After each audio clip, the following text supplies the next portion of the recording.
ஓம் சாந்தி. பாபுடைய இனிமையான மகாவாக்கியம் இன்று 11/4/2025. பாபா சொல்றாங்க, मीठे बच्चे अब ये नाटक पूरा होता तुम्हें वापस घर जाना, इसलिए इस दुनिया से ममत्व मिटा दो, घर को और इस नए राज्य को याद करो. இனிமையான குழந்தைகளே, இப்பொழுது இந்த நாடகம் முடிவடைகின்றது. நீங்கள் வாபஸ் வீட்டிற்கு செல்ல வேண்டும். ஆகையினால் இந்த உலகத்திலிருந்து நீங்க பற்றுதலை நீக்கிவிடுங்கள். வீட்டையும் புது ராஜ்யத்தையும் நினைவு செய்யுங்கள். दान का महत्व कब है, उसका रिटर्न किन बच्चों को प्राप्त होता है. அவ கேள்வி கேட்குறாங்க. தானத்தோட மகத்துவம் எப்பொழுது இருக்கும், அதனுடைய ரிட்டர்ன் பிரதிபலன் எந்த குழந்தைகளுக்கு பிராப்தமாக ஏற்படும். தானம் கொடுக்குறோம், அது மகத்துவபூர்வமானது இல்லையா? ஆனால் அந்த மகத்துவம் எப்போ நமக்கு கிடைக்கும், அதுக்கு ரிட்டர்ன் தானம் கொடுத்தா அது ரிட்டர்ன் கிடைக்குதுல்ல, அது எந்த குழந்தைகளுக்கு பிராப்தமான்னு கேட்குறார் பாபா. தானம்ன்றது ஒரு மகத்துவம் பூர்வமானது தான். ஆனால் அது எப்போ ஏற்படுதுன்னா, ஜப் தான் கி ஹுई चीज में महत्व ना हो, அந்த தானம் கொடுக்கப்பட்ட பொருள் மேல் நமக்கு பற்று இருக்கக்கூடாது. அதை தான் கியா फिर याद आया तो उसका फल रिटर्न में प्राप्त नहीं हो सकता. தானம் கொடுத்துட்டோம், அந்த பொருள் மேலே நினைவு வருது நமக்கு அப்படின்னா பாபா சொல்கிறாங்க, அந்த கொடுத்த தானம், அது என்ன தானம் நம்ம கொடுத்தோமோ அது நினைவு வரக்கூடாது. நினைவு வந்தால் என்ன ஆகும், அதுக்கு அந்த பலனை நம்ம ரிட்டர்ன் பிராப்தமாக அடைய முடியாது. தான் ஹோத்தா ஹி ஹே துஸ்ரே ஜென்மம் கேலி. எதுக்காக தான் கொடுக்கப்படுது, அடுத்த ஜென்மத்துக்கு. அதனால் இந்த ஜென்மத்தில் அதுக்கானது உங்கள்கிட்ட இருக்கக்கூடாது. அது அப்படி இருக்குன்னா அந்த பற்றுதலை நீக்கிடுங்க. ட்ரஸ்டி ஆகிட்டு பாருங்க. ஏன் तुम जो ईश्वरीय सेवा में लगा, இப்போ நீங்கள் ஈஸ்வரிய சேவையில் ஈடுபடுத்துறீங்க. हॉस्पिटल व कॉलेज खोलते, हॉस्पिटल திறக்கிறோம், காலேஜ் திறக்கிறோம், उससे अनेकों का कल्याण होता है, उसके रिटर्न में 21 जन्मों के लिए मिल जाता है. இப்போ இதனுடைய இது என்ன ஆகும், அநேக ஜென்மத்துக்கு பிராப்தமாயிடும். இப்போ நீங்கள் இந்த டைமில் சேவா பண்ணுறீங்க, ஹாஸ்பிட்டல் திறக்கிறீங்க, காலேஜ் திறக்கிறோம்னா எதை சொல்கிறார் பாபா, ஆன்மீக ஹாஸ்பிட்டல் காலேஜ். அது மூலமாக அநேகருக்கு நன்மை ஏற்படுது. இதோட பலன் 21 ஜென்மங்களுக்கும் கிடைச்சிடுது. பாபா முரளி உள்ள சொல்கிறாங்க, பக்தி மார்க்கத்தில் தானம் புண்ணியம் செய்கிறாங்க, சில தர்மசாலை கட்டுறாங்க, ஹாஸ்பிட்டல் கட்டுறாங்க. புத்தி में समझते इनका फल दूसरे जन्म में मिलेगा. புத்தியில் என்ன புரிஞ்சிருக்காங்க, இதோட பலன் அடுத்த ஜென்மத்தில் கிடைச்சிடும். बिहर कोई आश ना सकते हो, कोई करे तो ऐसा होता नहीं. யாருமே ஆசை இல்லாமல் பற்று இல்லாமல் சேவா பண்ணுறாங்க அப்படிலாம் எதுவுமே கிடையாது. பக்தியில் கூட பாருங்கள், ஒரு எதிர்பார்ப்போடு தான் சேவை பண்ண போத் கர்த்தே. எல்லாருமே செய்கிறாங்க, தானம் புண்ணியம் செய்கிறாங்க. ஆனால் பலனை அனுபவிக்கணுன்ற விருப்பம் இருக்கும். கண்டிப்பாக இதனுடைய பலன் வேணும், இந்த பலன் எங்களுக்கு வேண்டாம் அப்படி யாரும் சொல்கிறதில்ல. परंतु नहीं, फल अवश्य मिलता है. நீங்கள் வேணான்னு சொன்னால் கூட அது கிடைக்கும். समझो कोई के पास पैसा है, उनसे धर्माओ दे दिया तो बुद्धि में लगेगा हमको दूसरे जन्म में मिलेगा. புரிஞ்சுக்கோங்க, யார்கிட்ட பைசா இருக்கு, இப்போ நாங்கள் தர்மத்துக்காக கொடுக்குறோம், புத்தியில் அவங்களுக்கு என்ன இருக்கு, நமக்கு இது அடுத்த ஜென்மத்தில் கிடைக்கும். अगर मौत गया मेरी ये चीज़ है तो ऐसा समझो तो फिर वह वहाँ नहीं मिलेगा. दान होता है दूसरे जन्म के लिए. இப்போ பற்றுதலே இல்லை, அப்போ இது என்னோட பொருள் அப்படின்னா இது அங்கே நமக்கு கிடைக்காது, இங்கே இருக்கிறத நம்ம யூஸ் பண்ணிக்கலாம் அப்படி தான் நினைப்பாங்க. தானம் கொடுக்குறது எதுனா அடுத்த ஜென்மத்துக்காக தானே, அடுத்த ஜென்மத்தில் கிடைக்கும் அப்படின்றதுனால தான் இப்போ அவங்க தானமே கொடுக்குறாங்க.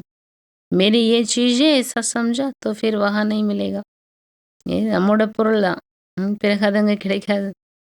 तो जबकि दूसरे जन्म में मिलता है तो फिर इस जन्म में ममत्व क्यों रखते. சரி, அடுத்த ஜென்மத்தில் கிடைக்கும்னு நினைக்கிறோம், அப்புறம் இந்த ஜென்மத்தை அது மேலே பற்று வருது.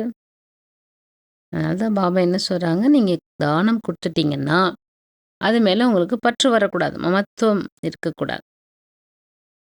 ஏன்னா நமக்கு தான் அடுத்ததில் அது கிடைக்கும்னு தெரியுதுல்ல. कोई अच्छे साहर के घर में जन्म लेते तो कहेंगे उसने अच्छे कर्म किए. யாராவது நல்ல பணக்கார ஃபேமிலியில் நல்ல இடத்துல பிறக்கிறாங்க அப்படின்னா அவங்களுக்கு என்ன வரும், இதுக்கு முன்னாடி நல்ல கர்மா செய்திருக்காங்க, कोई राजा रानी के पास जन्म लेते क्योंकि दान पुण्य किया. ராஜா ராணிட்ட ஜென்மம் எடுக்கிறாங்க. அடுத்து ராஜ்யம் செய்கிறதுக்கு பிறக்கிறாங்க. தான புண்ணியம் செய்தனுடைய அடையாளம் அதனுடைய பிராப்தம். பரந்தோ वह अल्पकाल एक जन्म के बाद ஒரு ஜென்மத்தோட விஷயம்தான். अभी तो तुम ये पढ़ाई पढ़ते हो. இப்போ நீங்கள் இந்த படி படிக்கிறீங்க. இது எவ்வளோ காலத்துக்கு? இந்த படிப்பு நம்ம என்ன செய்யுது? அநேக ஜென்மத்துக்கு. ஹாஸ்பிட்டல் திறக்கிறோம், யூனிவர்சிட்டி திறக்கிறோம். இது 21 ஜென்மத்துக்கு உங்களுக்கு பிராப்தி கொடுக்குது இல்லையா? சாஸ்திரத்தில் பாருங்க எவ்வளோ விஷயங்கள் எழுதி வச்சிருக்காங்க. நிறைய சாஸ்திரங்கள் உருவாக்கப்பட்டிருக்கு ட்ராமா பிளான் அனுசாரமா. इसमें இதில் பிரேரணைக்கான விஷயம் எதுவும் இல்லை. பிரேரணானா என்ன? அதை தூண்டுதல் கொடுக்கறது. பாக்கி ऐसे थोड़े बाप प्रेरणा से पढ़ाते हैं. இப்படிலாம் கிடையாது. பாபா பிரேரணா கொடுத்து படிப்பு சொல்லி கொடுக்குறாரு. பாபா புரிய வைக்கிறாங்க. இந்த பிரம்மா பாபா ஒரு வியாபாரி தான். நல்ல பேர் இருந்தது. ரொம்ப மரியாதையோடு இருந்தார். சிவபாபா பிரவேசம் ஆன பிறகு என்ன ஆயிடுச்சு? நிறைய நிந்தனைகளை அனுபவிக்க வேண்டிய ஆயிடுச்சு.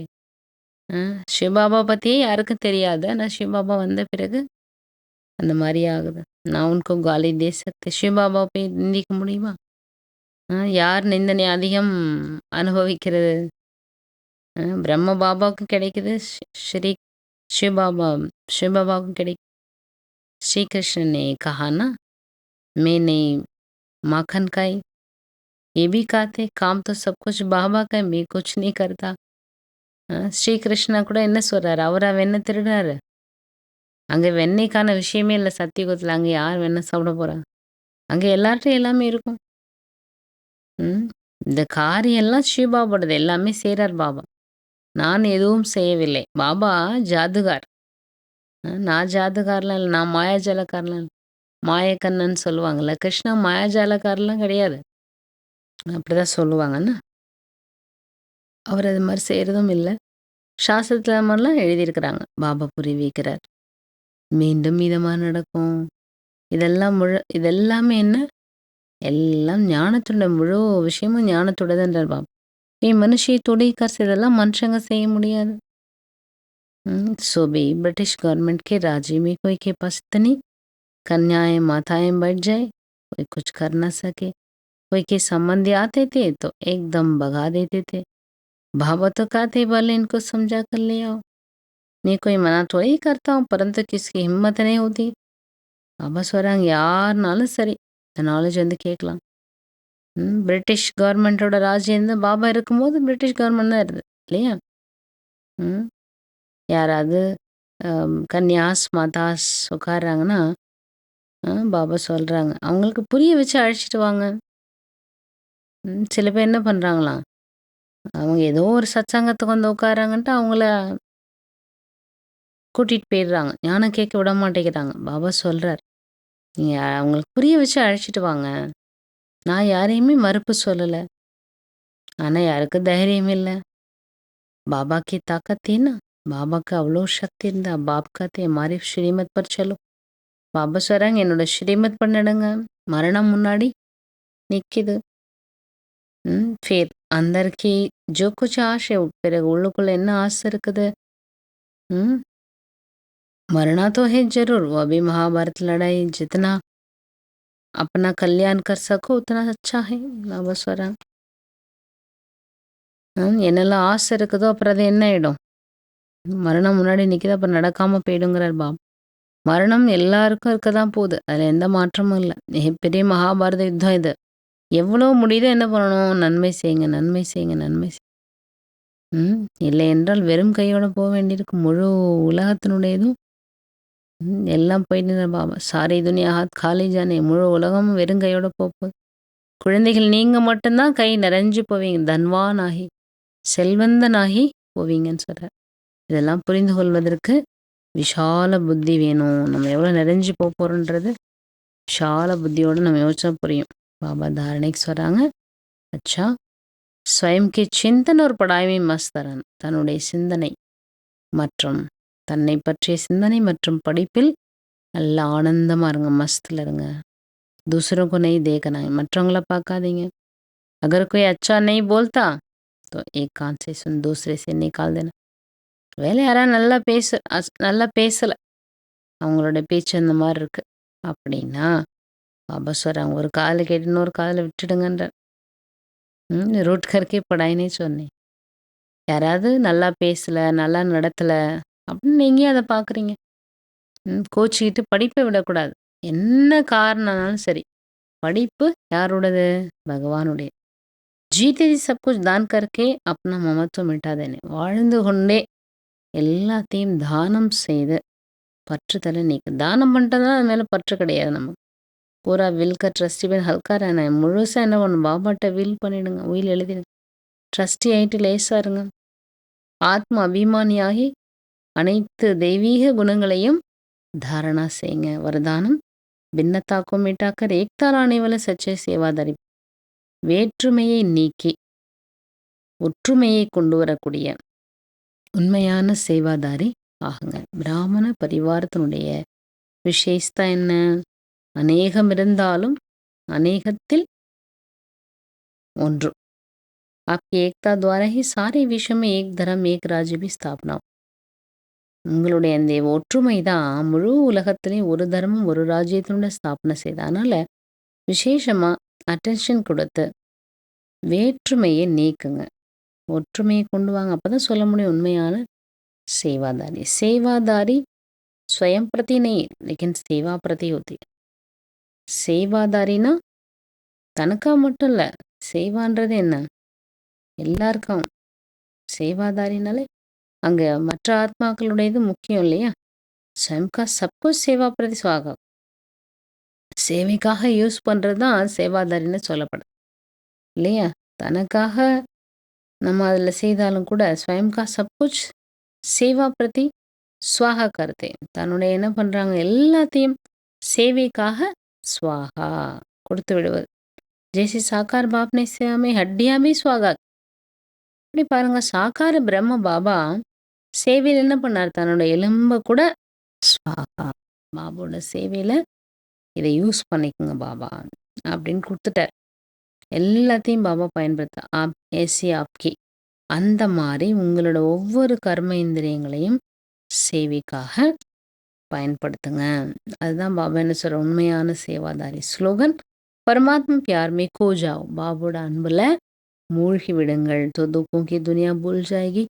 துக்கமான இந்த உலகம் மறந்துவிடும். இன்னைக்கு அவ்வியக்த சமிகை கம்பைன்டு ரூபத்தினுடைய நினைவு மூலமாக சதா வெற்றியாளராகுங்க. சதா நினைவில் வச்சுக்கணும், நான் பாபாவுடன் இணைந்திருக்கின்றேன்.